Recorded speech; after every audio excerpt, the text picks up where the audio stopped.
नमस्कार साथियों, स्वागत है आप सभी का गर्व सीरीज में। यह गर्व सीरीज है जिसमें हम लोग जीएस को पूरा अच्छे से पढ़ेंगे। जीएस के एक एक चैप्टर को हम लोग एक एक सब्जेक्ट को कवर करेंगे। जीएस के वीडियो में पहला हमने शुरू किया था इतिहास विषय। इतिहास विषय में यह चौथा वीडियो है। ध्यान दीजिएगा, पढ़िएगा खूब मन से। पूर्व वैदिक आर्यों का धर्म मुख्यतः प्रमुखतः क्या था? तो साथियों, इसका उत्तर क्या हो जाएगा? इसका उत्तर हो जाएगा सी, प्रकृति पूजा और यज्ञ होता था। यह समय क्या है? पूर्व वैदिक आर्य समय क्या है? साथियों, हड़प्पा सभ्यता का जब पतन हो गया उसके बाद से आर्य सभ्यता या वैदिक सभ्यता का जो उद्भव हुआ उसके बीच में जो समयांतर था इसे पूर्व वैदिक आर्य कहा जाता है। यानी कि वेदों से पूर्व, आर्य से पूर्व, वैदिक से पूर्व और हड़प्पा के बाद के समय को पूर्व वैदिक आर्य समय कहा जाता है या काल कहा जाता है। इस प्रकार पहला का उत्तर हो जाएगा सी। ध्यान रखे रहिएगा। आगे अगला प्रश्न है, देखिएगा।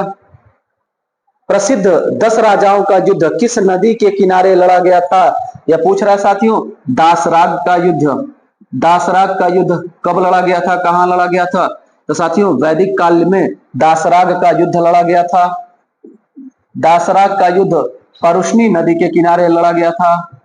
परुष्णी नदी, जिसका वर्तमान नाम रावी नदी है, रावी नदी के किनारे लड़ा गया था। इसमें दो गुट जो था, एक तरफ भरत कबीले के राजा थे सुदास, भरत कबीला, भरत कबीला इसके राजा थे सुदास, और दूसरी तरफ थे 10 राजा। दूसरी तरफ 10 राजा लड़ रहे थे। 10 राजाओं के तरफ से भी दो ग्रुप था। इसमें 5 आर्य थे और 5 अनार्य थे। साथियों, दासराग के युद्ध में दूसरे गुट में जो 10 राजा थे उसमें 5 आर्य थे और 5 अनार्य थे। एक तरफ अकेले राजा सुदास थे। राजा सुदास के गुरु थे, पुरोहित थे वशिष्ठ मुनि, वशिष्ठ, और 10 राजाओं के थे विश्वामित्र, विश्वामित्र। ये लड़ाई हुई थी परुष्णी नदी के किनारे। इसमें जीता था सुदास ने, भरत कबीला ने विजय प्राप्त किया था, 10 राजाओं का गुट हार गया था। इसमें प्रश्न पूछता है कि 5 आर्य कौन से थे? नाम याद रखे रहिएगा। अनु, अनु, यदु, अनु, यदु, द्रहयु, द्रहयु, पुरु और तुर्वसु।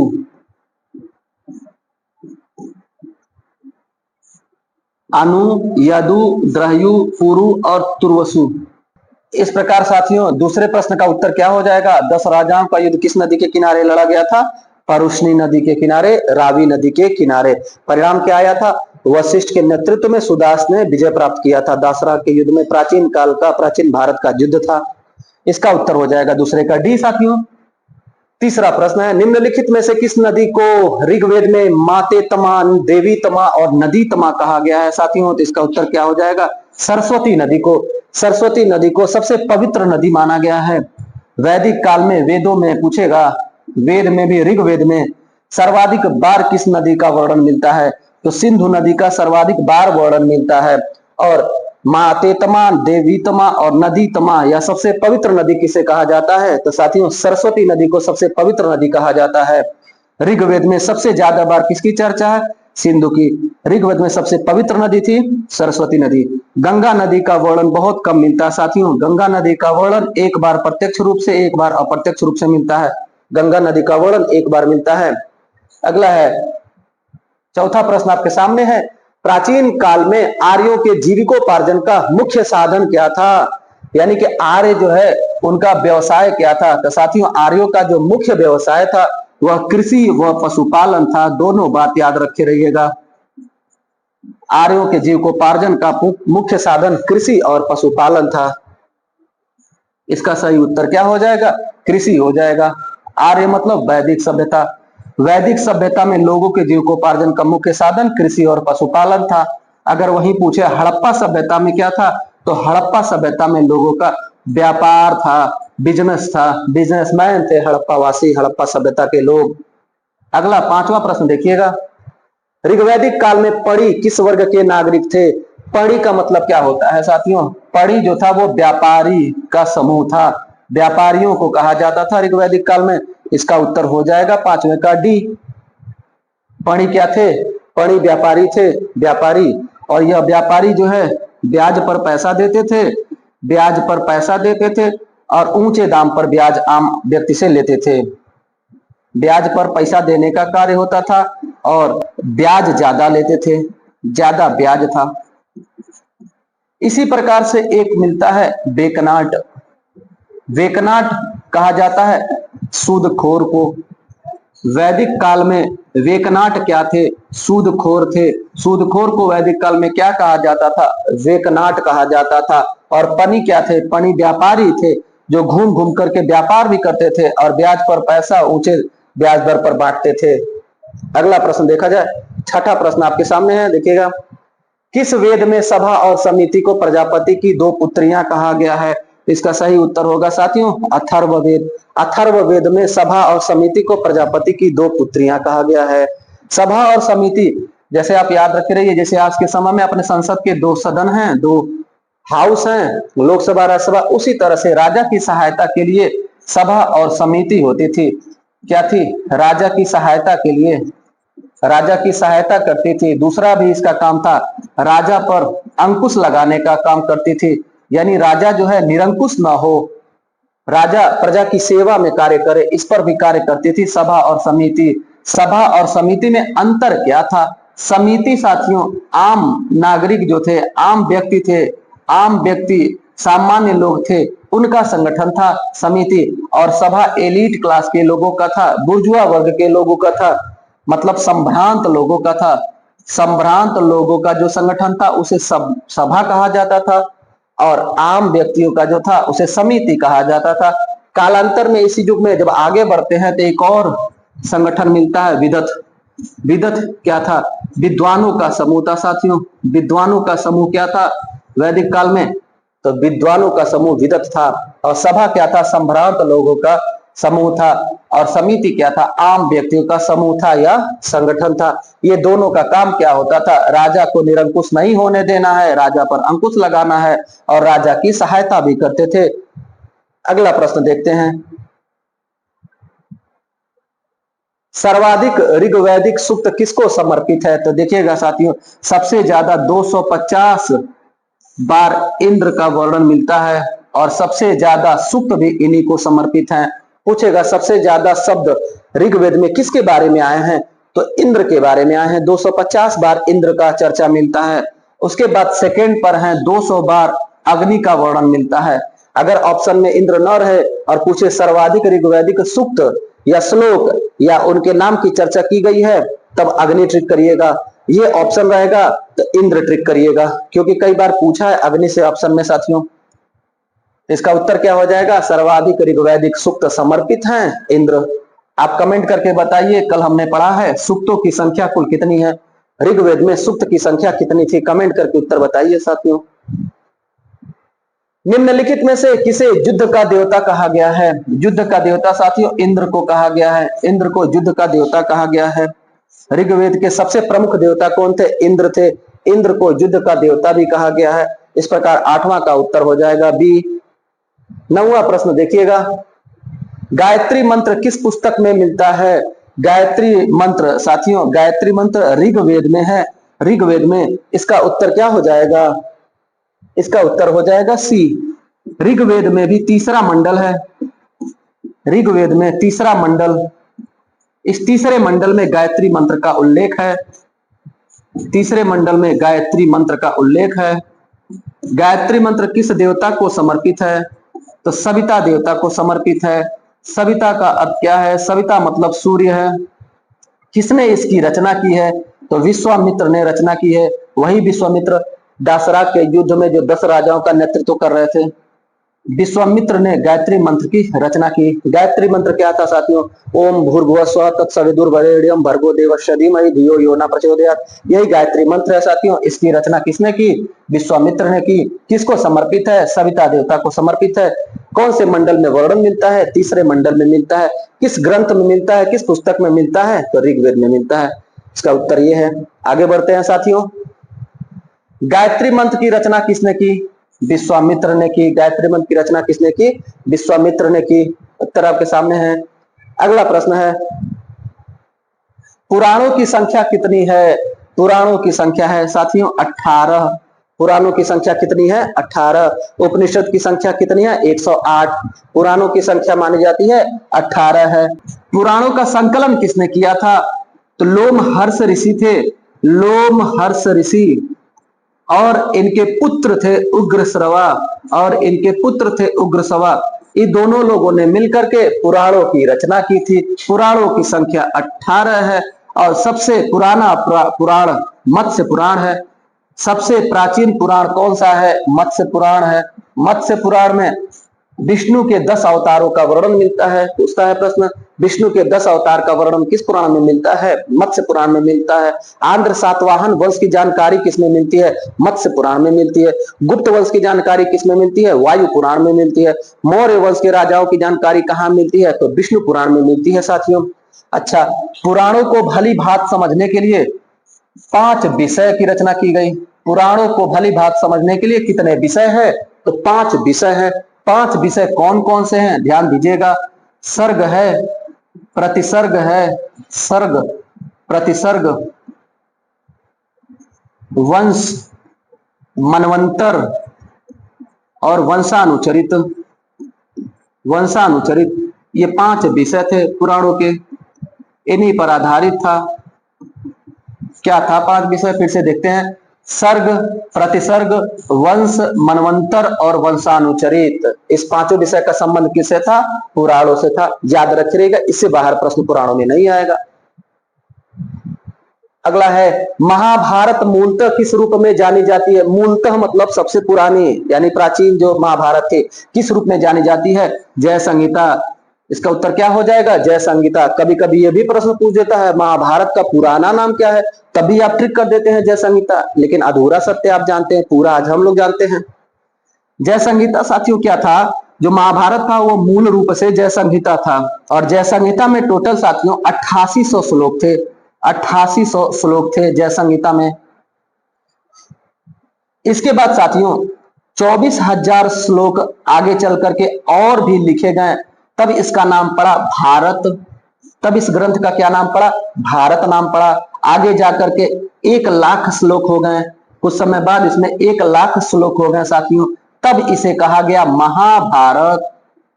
1 लाख श्लोक होने के बाद इसे महाभारत कहा गया। इसका एक और नाम है, याद रखे रहेगा, शतसहस्त्राब्दी। शतसहस्त्राब्दी किसको कहते हैं? महाभारत को कहते हैं। यानी 100,000 श्लोक। 100,000 का मतलब क्या हुआ? 1 लाख। 100,000 श्लोक किसमें है? महाभारत में है। इसीलिए सबसे बड़ा महाकाव्य किसे कहा जाता है? महाभारत को कहा जाता है। सबसे बड़ा महाकाव्य किसको कहा जाता है? महाभारत को कहा जाता है साथियों। सबसे बड़ा महाकाव्य महाभारत। और पूछे आदि काव्य किसको कहा जाता है? आदि काव्य किसको कहा जाता है? तो रामायण को आदि काव्य कहा जाता है। रामायण की रचना वाल्मीकि ने की थी। और महाकाव्य किसे कहा जाता है? महाभारत को कहा जाता है। महाभारत का संकलन किसने किया है साथियों? तो महाभारत का संकलन महर्षि कृष्ण द्वैपायन ने किया है।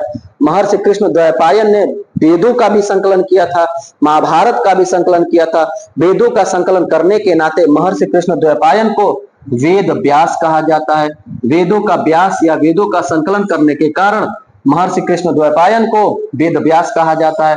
वेद व्यास ने भागवत गीता जो महाभारत का ही अंग है उसकी रचना संकलन किए, महाभारत का भी संकलन किया। रामायण का संकलन महर्षि वाल्मीकि ने किया था।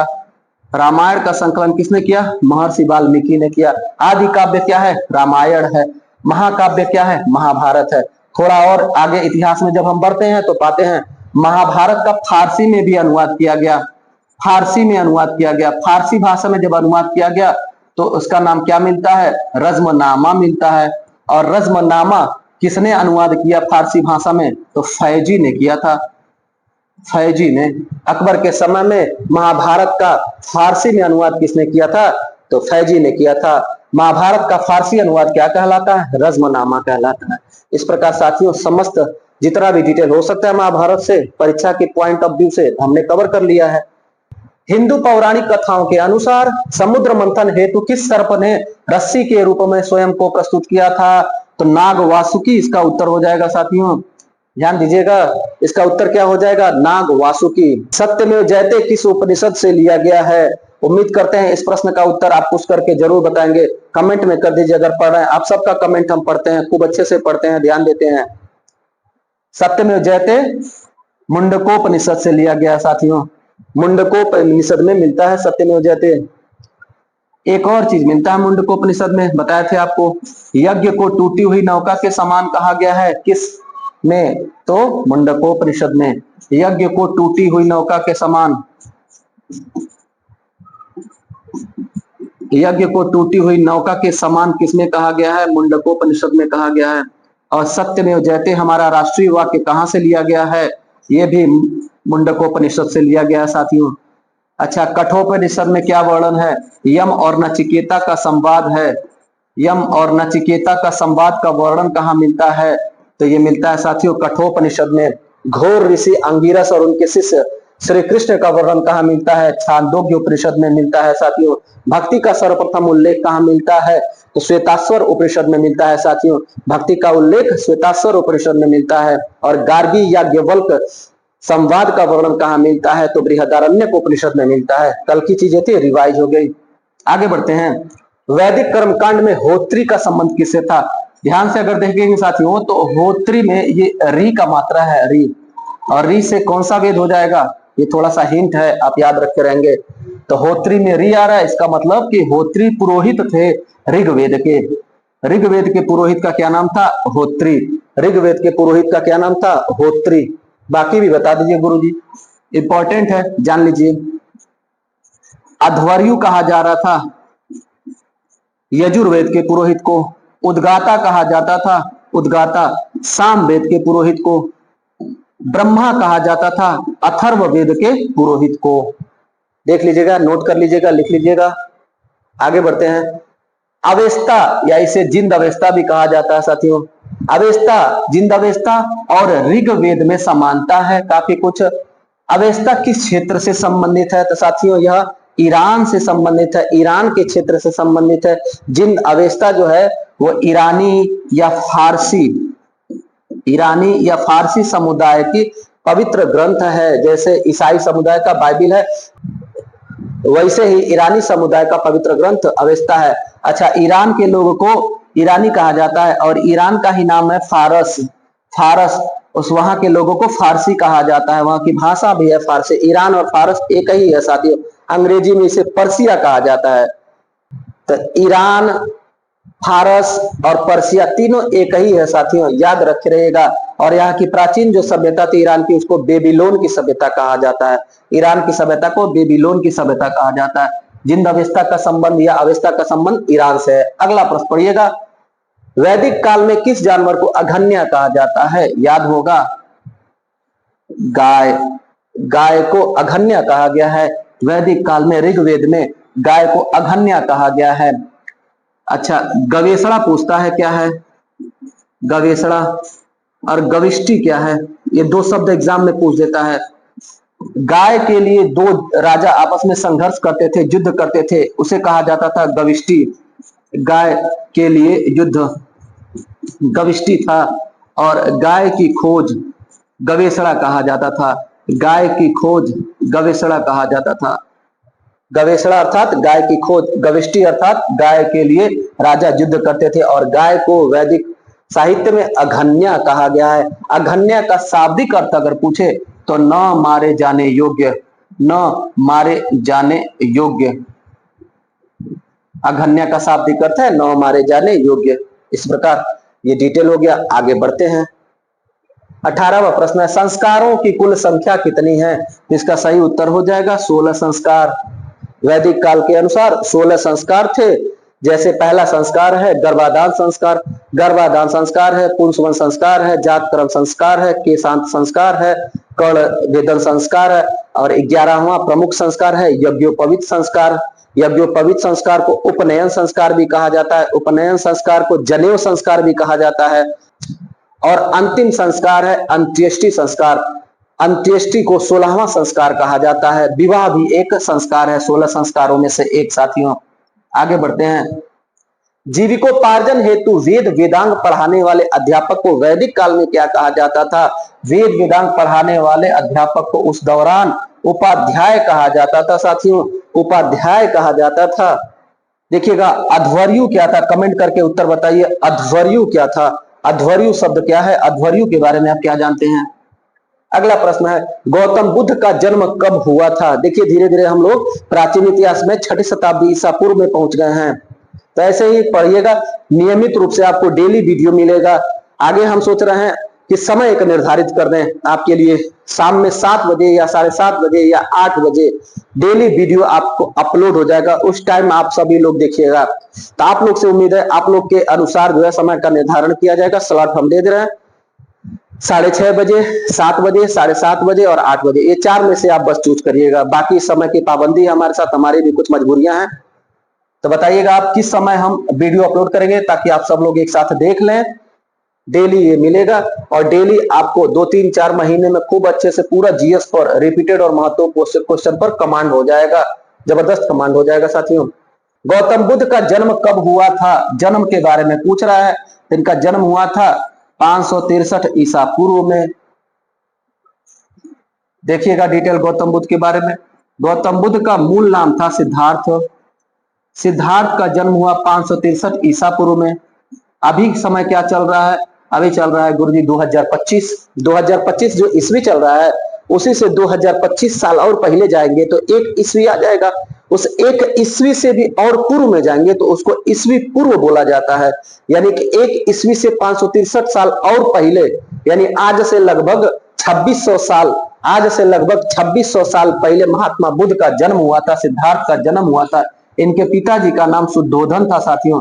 पिताजी का नाम शुद्धोधन था जो शाक्य कुल के मुखिया थे, और माता का नाम साथियों महामाया था। माता का नाम महामाया था।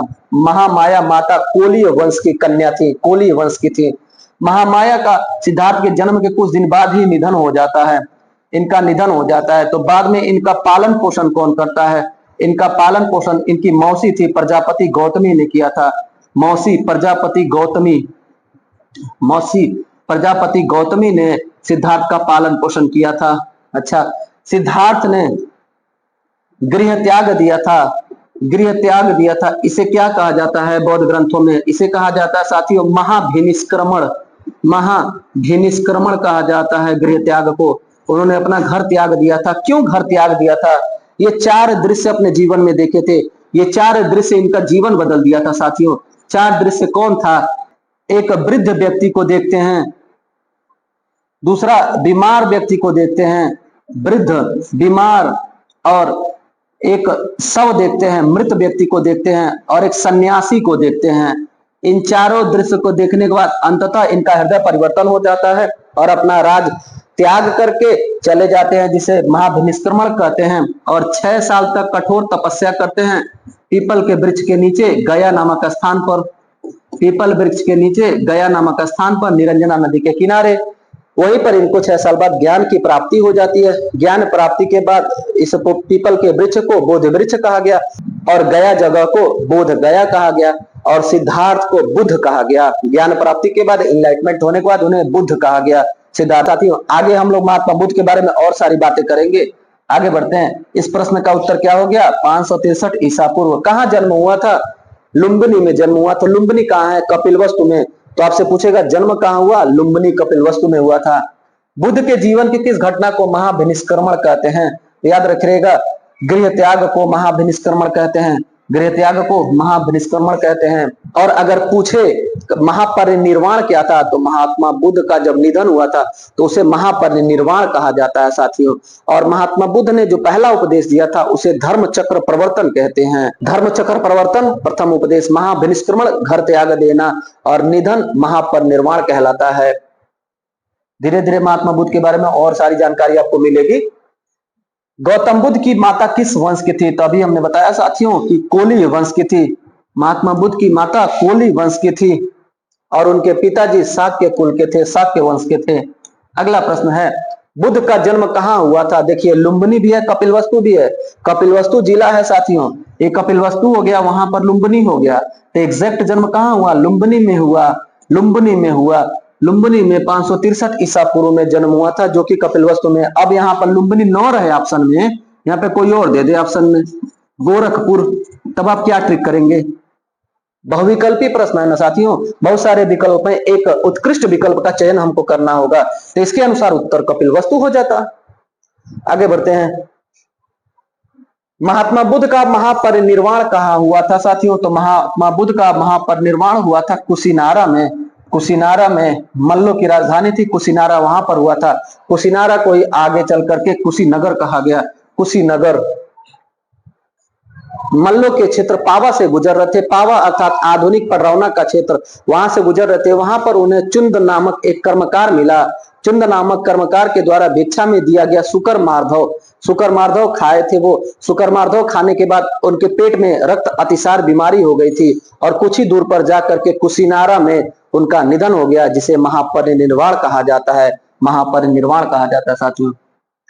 अगला है और अंतिम प्रश्न आज का, महात्मा बुद्ध द्वारा अपने धर्म में दीक्षित किया जाने वाला अंतिम व्यक्ति कौन था? तो अंतिम व्यक्ति था साथियों सुबुद्ध। अंतिम व्यक्ति कौन था? सुबुद्ध था, महात्मा बुद्ध द्वारा अपने धर्म में दीक्षित किया व्यक्ति। अच्छा, महात्मा बुद्ध के सबसे प्रिय शिष्य कौन थे? तो महात्मा बुद्ध के सबसे प्रिय शिष्य थे आनंद। महात्मा बुद्ध के सबसे प्रिय शिष्य आनंद थे। एक और शिष्य थे, याद रखे रहेगा, उपाली। उपाली और आनंद। प्रथम बौद्ध संगीति के समय आनंद और उपाली दोनों मौजूद थे। अजातशत्रु राजा था, प्रथम बौद्ध संगीति का आयोजन कराया था 483 ईसा पूर्व में, जिस वर्ष में महात्मा बुद्ध का महापरिनिर्वाण हुआ था। उसी वर्ष में प्रथम बौद्ध संगीति का आयोजन कराया गया राजगृह में। राजगृह जो राजधानी थी उस समय की, वहां पर जब आयोजन कराया गया तो आनंद और उपाली ने मिलकर के 2 पिटक का संकलन करवाया था। एक सुत्त पिटक था और एक विनय पिटक था। सुत्त पिटक और विनय पिटक का संकलन प्रथम बौद्ध संगीति में कराया गया था। और तीसरी बौद्ध संगीति अशोक के समय में जो हुई थी 250 ईसा पूर्व के लगभग में, उस बौद्ध समिति में साथियों धम्म पिटक का संकलन कराया गया। इस प्रकार से धम्म पिटक तीसरी बौद्ध संगीति में और विनय पिटक, सुत्त पिटक, ये प्रथम बौद्ध संगीति में संकलन हुआ। और यही तीनों पिटक मिलकर के इसको कहा जाता है त्रिपिटक।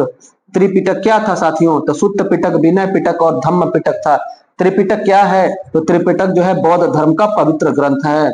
बौद्ध धर्म का पवित्र ग्रंथ क्या है? पवित्र ग्रंथ। बौद्ध धर्म का पवित्र ग्रंथ त्रिपिटक है। जैसे ईसाई धर्म का पवित्र ग्रंथ बाइबिल है, उसी प्रकार के बौद्ध धर्म का पवित्र ग्रंथ त्रिपिटक है। तो साथियों ये चौथा वीडियो पूरा हुआ। चौथा वीडियो में हम लोगों ने पढ़ा और डिटेलिंग किया। आप कमेंट करके बताइए कैसा आपको लगा वीडियो, कमेंट करिए। और वीडियो पसंद आया हो तो लाइक जरूर करिए और अपने दोस्तों के पास शेयर करते रहिए। जो नए साथी हैं उनसे अनुरोध है कि अपने वीडियो को शेयर करिए, स्टडी ग्रुप में शेयर करिए, जरूरतमंद बच्चों तक शेयर करिए। यह साथियों श्रृंखला मैंने शुरू किया है, अनवरत रूप से, नियमित रूप से आपकी जीएस की श्रृंखला जब तक पूरा कंप्लीट नहीं होगा तब तक चलेगा। साथ ही साथ करंट अफेयर भी जल्द शुरू होने वाला। हिंदी का वीडियो भी अपलोड हो रहा है अपने चैनल पर। हिंदी, जीएस और करंट अफेयर यह वर्तमान में चल रहा है। आगे हम मैथ और रीजनिंग भी शुरू कराएंगे साथियों। धन्यवाद। मिलते हैं फिर अगले वीडियो, मिलते हैं साथियों अगले क्लास में। तब तक के लिए धन्यवाद।